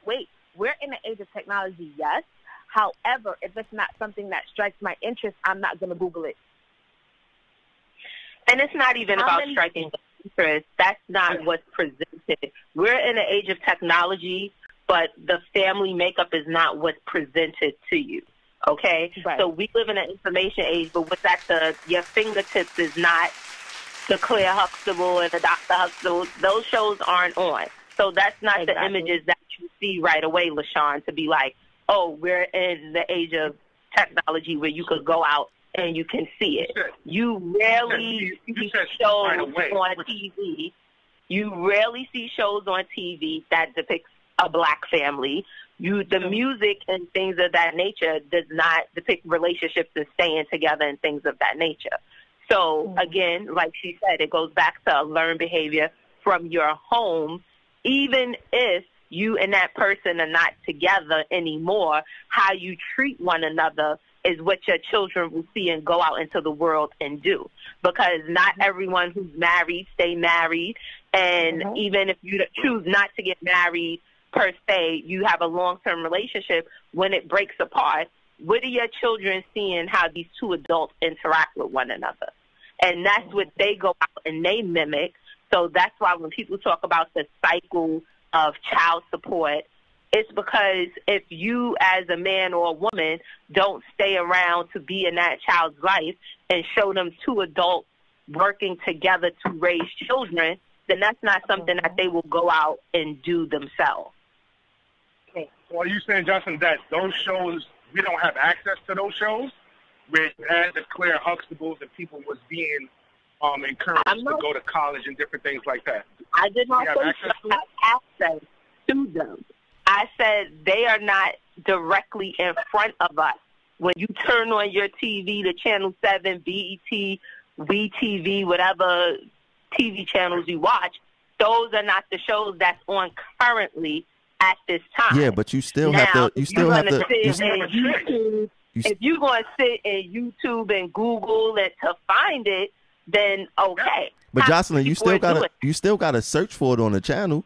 No matter if you're searching for it on TV or on the internet, you still have to do a search for it, because it's not like it's not like you go sit on your couch and it's gonna automatically be on that. You said you got to scroll through the channels, and you may stumble upon it. But whether you getting the information from a lot of the shows you're talking about aren't even on TV. Yeah, but the information is still there. And hook up or whatever the case may be to watch it. What if a person don't have cable or Wi-Fi?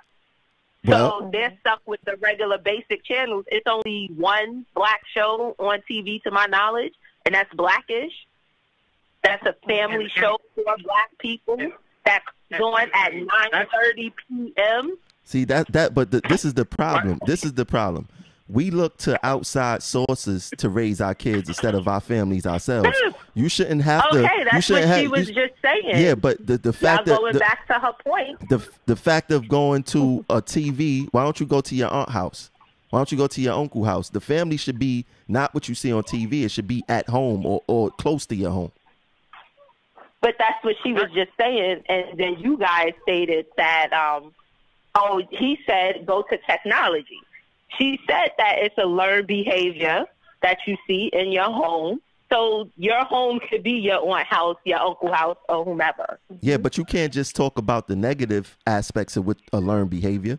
Learned behavior could mean positive stuff too. And you don't have to. I just said the positive part where you see two parents working together.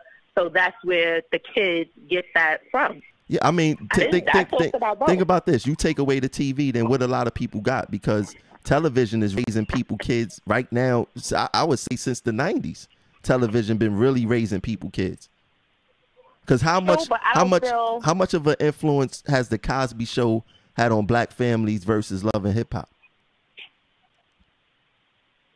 Well, we're gonna have to tackle it in two parts, because remember, the generation watching the Cosby was a different generation from the generation now that's watching Love and Hip Hop. So in order to tackle that, you're going to have to do a two-piece. But explain it, because... What do you mean it's different? What do you mean the generation is different? That's what I want to know. That means the Cosby came on in the 80s, and Love and Hip Hop is on in 2017. So while I may have watched the Cosby, I'm not watching Love and Hip Hop. No, but we talk about... the age group of the people who are watching these shows are different. How? And it's also how are they different? Yeah, how are they different? Because I watch. I'm gonna tell you. Go ahead. So the component of those generations. So mostly 80s babies, we could roughly say, right? That was watching the Cosbys. There were a lot of influences, because remember in the 80s there were tons of black shows showing the black families together. They had that positivity. Within the schools, I know y'all remember, what's his name, the dog, McGruff? The police stations, they were in the schools. FCNY, they were in the schools. They had the whole say no to drugs. The community was more together. It wasn't more of, oh, I'm going to get you. You look like this person. You know, you fit a description. It was more like we're going to tackle the youth to ensure that as they come up, they know what to do, right from wrong. They had a lot of after-school specials. They were flooding the youth with things that they actually could use in everyday life. You understand? Back in the day, when people did wrong, as opposed to, let's use, for example, strippers and drug dealers, they didn't do it because it was cool. They did it because they had mouths to feed. Let's look at it like that. So where did we go wrong? So where did we get, how? I feel like, I do feel, again, I have to bring it back to the no one wanting to step up. Everybody kind of, just like how the fathers kind of stepped away and were like, you know what, I'm not going to deal with it kind of situation. In a lot of situations, mothers have also broke down and done the same, as well as the whole 80s situation. Remember, that was when the whole crack epidemic happened. And that's a major part. Everything. That's a major part. So now you have a lot of these crack babies. Sorry to name them, but you got a lot of these crack babies who they can't even function. Now they have babies. How are you teaching them A, B, and C, right and wrong, left to right? The recession, decline of jobs. Well, look at now. Around the same look time. at now. You went from the crack babies to the dope fiend, the codeine babies, the lean babies now, because that's the new drug that's out. It's all. I think what we're looking at. It's like we're trying to pinpoint one thing when it's a whole bunch of things put together, mixed up in a nice cooking pot, and boom. Yeah, but you want to know what? It's worse now because in the 80s, it wasn't kids doing crack. It was adults doing crack. Right. But now you got kids doing the hard drugs, and the adults is not really doing the hard drugs. But look, you remember, these are kids of those crack babies. Correct. So I see my mama do it. I see my daddy do it. You understand? I don't think it's that, because like you said, it's a learned behavior. If you seen your parents smoke, you go smoke. I don't think none of these kids seen their parents. It's not that it will happen, but it's more likely to happen. Like I said, I deal with youth all every day. And the first thing they come out their mouth is stuff that you like, are you serious? I think it's the glorification of what we see on TV. It's more interference. We've had more interference. Like you mentioned about the programs that were in the school. What you also had in the school, you had a lot of parent communication. You had a lot of parent association, and they were more into their children's schoolwork. And that was also happening in the schools. True. Then, to bottom line it, we should have never depended on them to teach our children anyway. Period. We should have never, and no matter what was being taught in the schools, when they got home, we were supposed to teach them different, because I learned way differently at home than what I was being taught in the school. The shows that you're talking about, the Cosby Show in a different world, was about it. Everything else was showing us impoverished and being okay with that, and that wasn't our life. That wasn't us. We learned that. I do agree with you with the being in the home, because I do feel that a child who's only educated in school is an uneducated child, period. Because you can only definitely agree in school. They can teach you certain things. However, those life lessons, like I have an 8-year-old, when she sits down and watch any show, I don't care what she's watching, I always make a life lesson out of it. And she's like, Mom, really, I just want to watch a show. I'm like, no, it's just a show to you, but this is life. You know, whatever's going on TV, this is life. And you will see how it molds them. Like, you feel like they're not paying attention when they're trying to tune you out, but it does help. Like, I do agree with you on. Yeah, but what you're seeing on television, it may not necessarily be your life, but they're making it your life. But you have to give your attention one thing to it. I can say as a parent, anything that, I don't care what there's, even love and hip hop, I will find a lesson in that to teach my child. Don't do that. Watching, your 8-year-old is not watching Love and Hip Hop, right? Oh, there is no lesson in that. There is no lesson. No, I'm just saying you can make a lesson out of anything. I don't care. Just like if you're walking in the street, definitely believe you can make a lesson out of anything. You're gonna make a lesson like, listen, I don't want to see you acting this way for X, Y, and Z reason. This is what it's gonna lead you to. That's on the superficial. We're not folding back the pages. Like somebody had mentioned Blackish before, and I'm gonna just piece something. I mentioned it. Shows that came out. Oh, you mentioned, okay. There was 2 shows. One was Orange is the New Black and Black. If you see the promotion to Blackish, the last 3 letters of that is in orange, and then you had Orange is the New Black. What a majority of the people that's wearing orange, what are they? Prisoners. So you don't even, if you flip back the pages, you'll see that your empires, your powers, that stuff on TV One and all, if you fold back the layer once or twice, you're like, oh man, they threw this in there and I didn't even see it. So please do not show no lessons in empire, power, love, and hip. There are no lessons. It's indoctrination, pure indoctrination inside those. You got to watch the lettering. You got to watch colors. It's very, very big on the psychology of adults and on children. All right, look, we got 5 minutes left, and we kind of like went off, but y'all gave me an idea for another show, and I got to have y'all come back, and we could talk about where did we go wrong as a community, which would be a good show. But let's sum up this child support thing. I want y'all to, since y'all the last 3, I want y'all to let us know y'all final stance on child support, and let's start with you, Jocelyn. Okay. Again, I am for child support. I do think there needs to be a reform, and the reform needs to come from when you go to court, the family court and the child support and the visitation needs to be seen together. So this way, when you discuss the monetary factor of the child's life, you're also including the parent physical and mental factor for it. One, women have their own income. So please stop thinking that they're spending your child support money on themselves. Watch who you lay with so that way you won't complain about the money you spend. Or even if you're taking care of your child, if you know that the woman you laid down with was a good person and a good mother, you wouldn't have no issues of where the money would be going because you know she would be responsible enough to make sure that her kids have.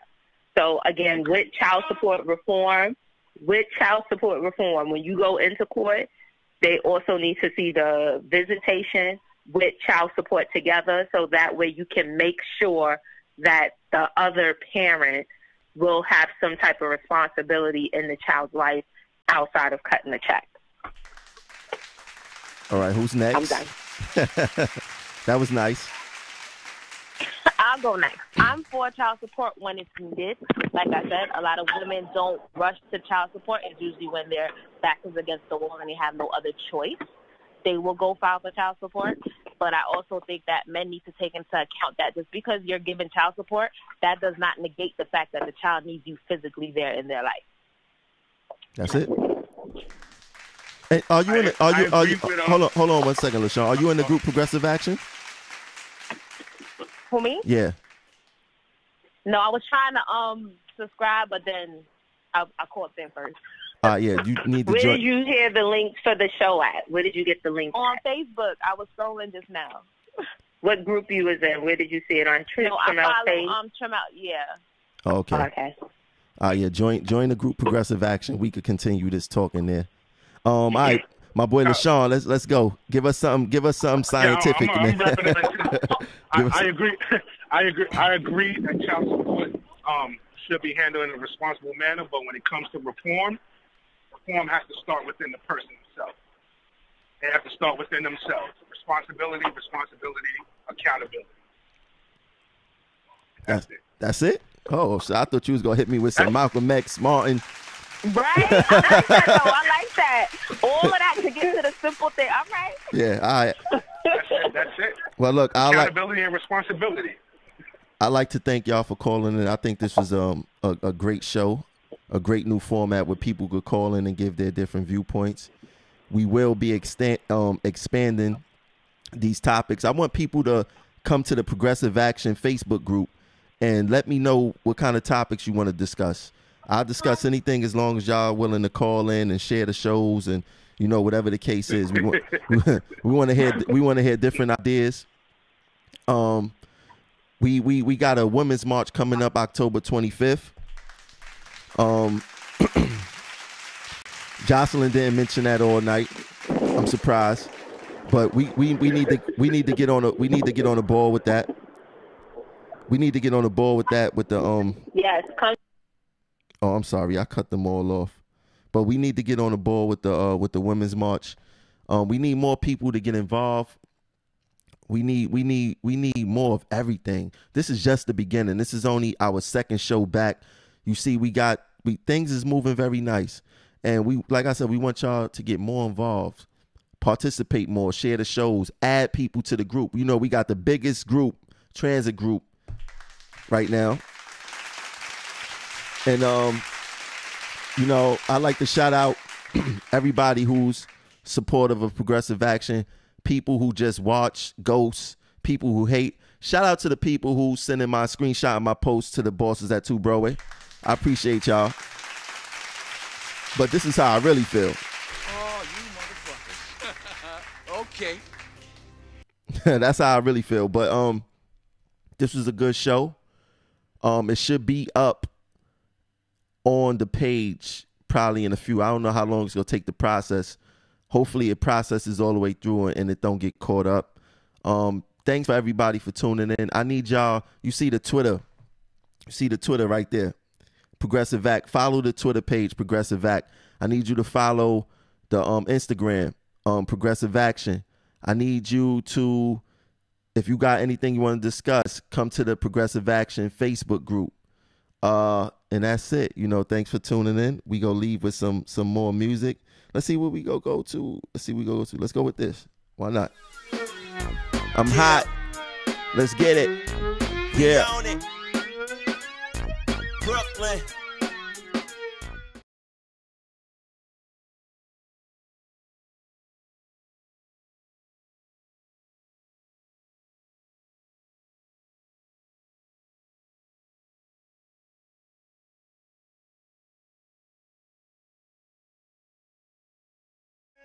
You know I'm hot, yeah, hot, yeah. Hammer on my waist, ain't shit changed with the change. You can still get the hammer to your face. I'm still on the block, I still move bass. Live in the slide, things think they out of space. 9 milli melt your ice grill. I will fill your casket with NyQuil. Go ahead, for my mic skills. Y'all dudes lighter than my light pill. I still pedal D, that's a bike skill. The cops on my block, the Sprite fill. I might chill, I might pill. Found guilty, my lawyers will appeal. I do crimes, nigga, I don't do time. The DA need more proof than moonshine. I'ma be the best, that's in due time. I spit 16, not a new rhyme. Hot, hot. I said I'm hot, hot. Turn it up. You know I'm hot, hot, hot. You know I'm hot, hot. Turn it up. I said I'm hot, hot, hot. I said I'm hot, hot. Turn it up. You know I'm hot, hot, hot. Yeah, you know I'm hot. Okay. Turn it up. Bang, bang, boogie. Mrs. Zimmerman, come fuck. Progressive Action Radio, the most objective show in America.